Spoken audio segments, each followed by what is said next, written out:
மாணவர்களே, இப்போ நம்ம ஒரு கொஸ்டின் ஒன்று அப்லோட் பண்ணியிருந்தோம். கொஸ்டின் பேப்பர் ஃபிசிக்ஸுக்கும் போட்டிருக்கோம், மேக்ஸுக்கும் போட்டிருக்கோம். மேக்ஸ் கொஸ்டின் பேப்பருக்கான ஆன்சர்ஸை பார்ப்போம். அது ரொம்ப உங்களுக்கு ஈஸியாக இருக்கும். தமிழ் மீடியத்தில் பார்த்தீங்கன்னா லாஸ்ட்டு 5 மார்க் கொஸ்டினில் 7A 7A கொஸ்டினுக்கான ஆன்சரை பார்ப்போம். ஒரு தொங்கு பாலத்தின் தாங்கு கேபிள் பரவளைய வடிவில் உள்ளது. அதன் நீளம் 40 மீட்டர் மற்றும் செங்குத்துயரம்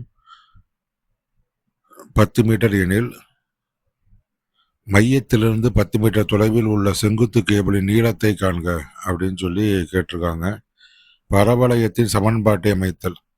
தொங்கு பாலத்தின் தாங்கு கேபிள் மேல் நோக்கி பரவளைய வடிவில் உள்ளது என கொள்வோம். இதன் உச்சி புள்ளி வெர்டெக்ஸ் ஆதி புள்ளி 00 என எடுத்துக்கொண்டால் பரவளையத்தின் திட்ட சமன்பாடு x² = 4ay.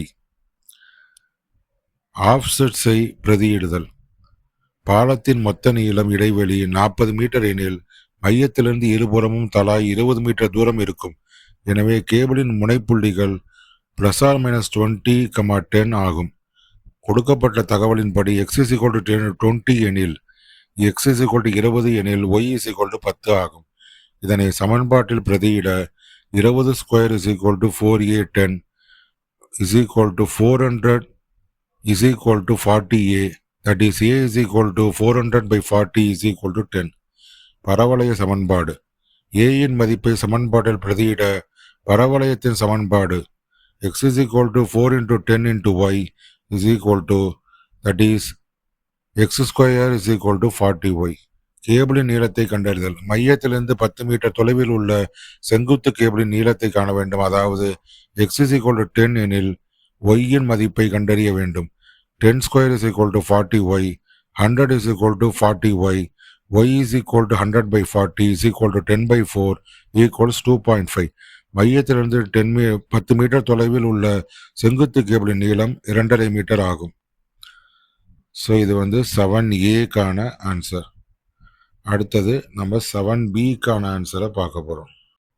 இந்த 7B பார்த்தீங்கன்னா வெக்டார் முறையை பயன்படுத்தி sin of a minus b = sin a cos b minus cos a sin b என நிறுவுக.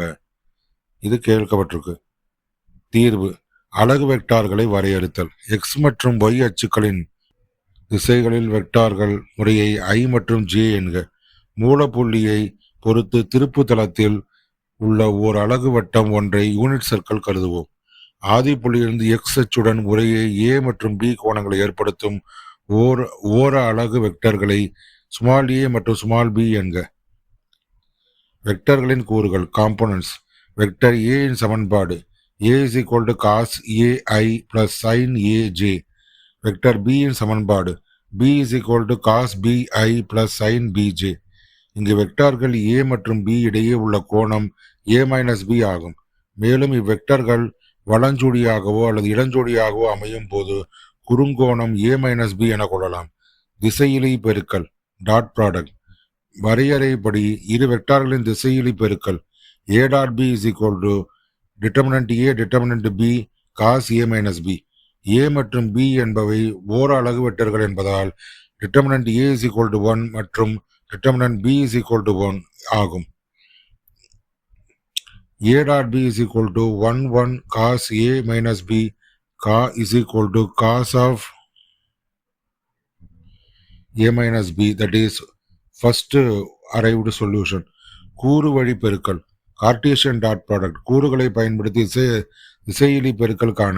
a.b = cos ai + sin aj dot cos bi + sin bj. a.b = cos a cos b + sin a sin b. இது second solution to number 2. cos of a - b சூத்திரத்திலிருந்து தொடங்குதல். சமன்பாடு 1 மற்றும் 2 ஒப்பிட cos a - b = cos a cos b + sin a sin b. sin of a - b சூத்திரத்தை பெறுதல். நமக்கு தெரிந்த முக்கோணவியல் ஒற்றுமையின்படி sin of a - b = cos of π/2 - a - b = cos of π/2 - a + b. cos x + b = cos x cos b minus sin x sin b என்ற சூத்திரத்தை பயன்படுத்த sin of a minus b is equal to cos of pi by 2 minus a cos b minus sin of pi by 2 minus a sin b. That is cos of pi by 2 minus a is equal to sin a மற்றும் sin of pi by 2 minus a is equal to cos a என்பதால் sin of a minus b is equal to sin a cos b minus cos a sin b. Vector முறையை பயன்படுத்தி sin of a minus b is equal to sin a cos b minus cos a sin b என்பது நிரூபிக்கப்பட்டுள்ளது.